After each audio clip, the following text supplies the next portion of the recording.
Hello viewers, I am Ram Kamal with you. आज हम कुछ सामान्य ज्ञान या हमारे परिवेश के बारे में जानेंगे।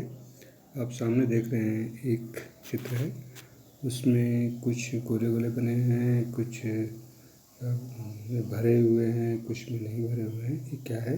ये ब्रेल लिपि है। और अब जानते हैं कि ब्रेल लिपि का इतिहास क्या था और कैसे ये जो है आज इसका उपयोग कर रहे हैं, कैसे इसका प्रादुर्भाव हुआ। लुई ब्रेल फ्रांस देश का रहने वाला था। जब वह 3 साल का था तब एक नुकीले औजार से उसकी आँख में चोट लग गई और उसकी आँखें खराब हो गई। उसे आँखों से दिखना बिल्कुल बंद हो गया। उसकी पढ़ने में बहुत रुचि थी। वह पढ़ने की तरकीबें सोचता रहता था। आखिर उसने ढूंढ ही निकाला एक तरीका छू कर पढ़ने का। पढ़ने की यह विधि बाद में ब्रेल लिपि के नाम से जानी लगी। अब इधर देखिए, इसमें आप देख रहे हैं कि हाथों से चीज़ें बताई गई हैं। ये उन लोगों के लिए है जो सुन नहीं सकते। एक ऐसे कहा, एक को कहने के लिए क्या तरीका है, बी को कहने के क्या तरीका है, सी को कहने का क्या तरीका है। जो लोग सुन नहीं सकते उनके लिए सांकेतिक भाषा इस्तेमाल की जाती है। सांकेतिक भाषा पर साइन लैंग्वेज आधारित विशेष कार्यक्रम टीवी पर प्रसारित होते रहते हैं। जिनको आप देख रहे हैं इनका नाम है सुधा चंद्रन।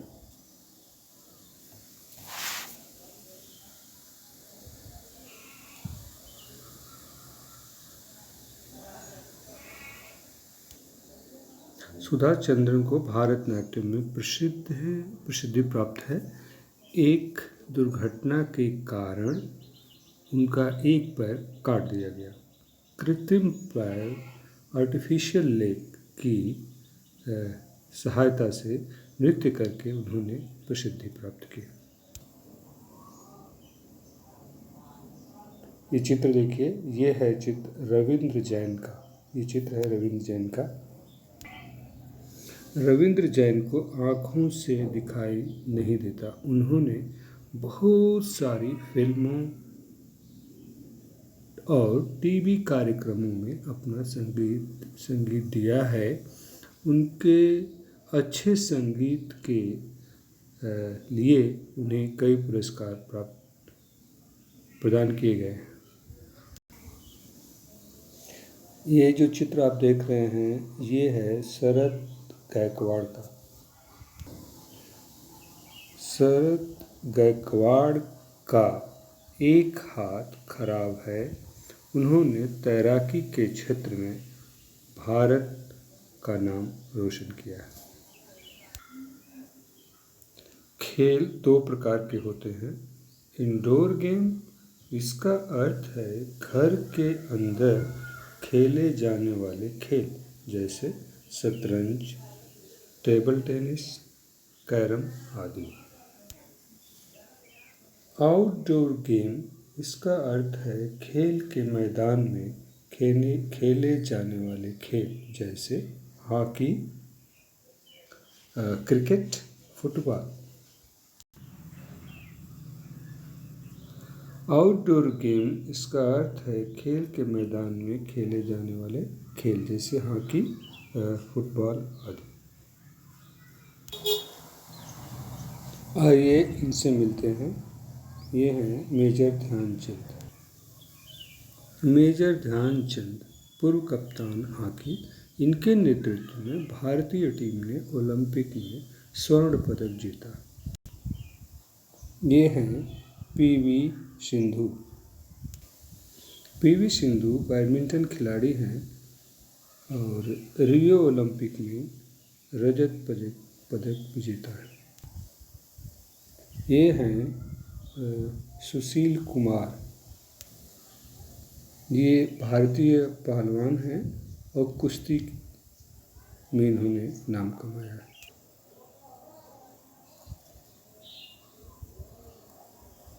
इन्हें देखिए हैं मिताली राज। ये हैं कप्तान महिला क्रिकेट। टेस्ट क्रिकेट मैच में दोहरा शतक बनाने वाली पहली भारतीय महिला खिलाड़ी। ये हैं अजय ठाकुर।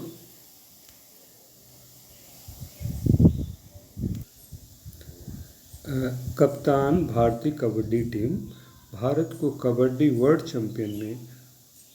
चैंपियन बनाने वाले कप्तान। ये हैं सुप्रिया, कप्तान राष्ट्रीय kho kho team.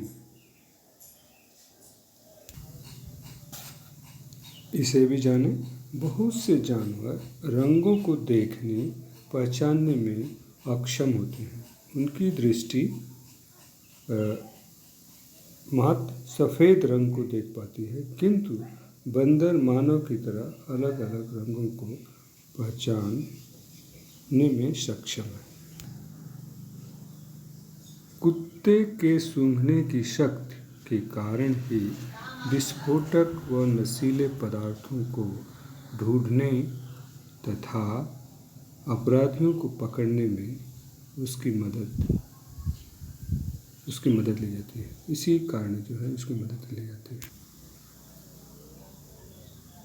Red data book वह किताब है जिसमें सभी संकटग्रस्त प्रजातियों का रिकॉर्ड रखा जाता है। यानी वे प्रजातियाँ जो यहाँ से धरती से विलुप्त हो सकती हैं, उसको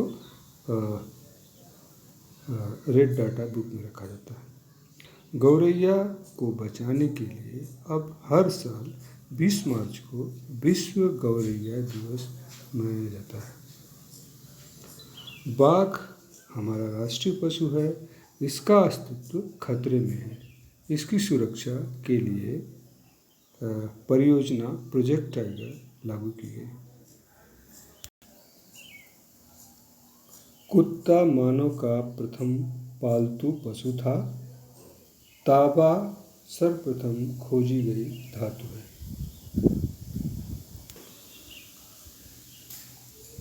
जंगल अधिकार कानून 2007।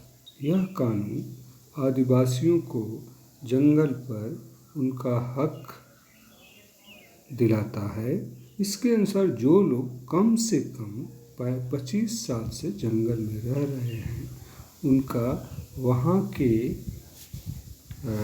जंगल और वहाँ पैदा होने वाली चीज़ों पर हक है। उन्हें जंगल से हटाया नहीं जाएगा। जंगल बचाने का काम भी उनकी ग्राम सभा करेगी। तापमान कम होने से जीवाणु जल्दी नहीं पनपते। तापमान कम होने से जीवाणु जल्दी नहीं पनपते।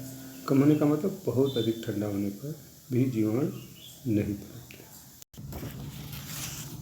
हमारे स्वास्थ्य की दृष्टि से भोज्य पदार्थों को सुरक्षित रखना आवश्यक है।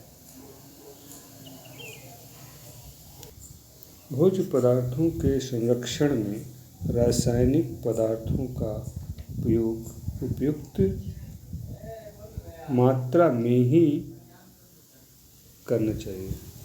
अधिक मात्रा में इनका उपयोग स्वास्थ्य के लिए हानिकारक है।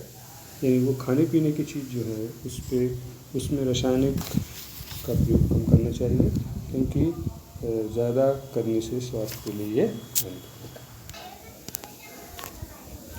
हरित क्रांति वर्ष 1966-77 से कृषि उत्पादन के क्षेत्र में क्रांतिकारी परिवर्तन आया। इसका उद्देश्य अच्छे बीज, खाद, सिंचाई तथा आधुनिक यंत्रों के उपयोग द्वारा कृषि उपज में तीव्र गति से वृद्धि करना है। पौधों का पोषण स्वपोषी, यानी वो जो अपना भोजन स्वयं बनाते हैं, जैसे हरे पेड़ पौधे। परपोषी कौन होते हैं? परजीवी, मिटोपजीवी, सहजीवी, कीटभक्षी। ये सभी अपने भोजन के लिए पेड़ पौधों एवं अन्य जीव जंतुओं पर आश्रित होते हैं। This was about our environment, class 5 in Hindi. Main points uh, laid down in our book has been uh,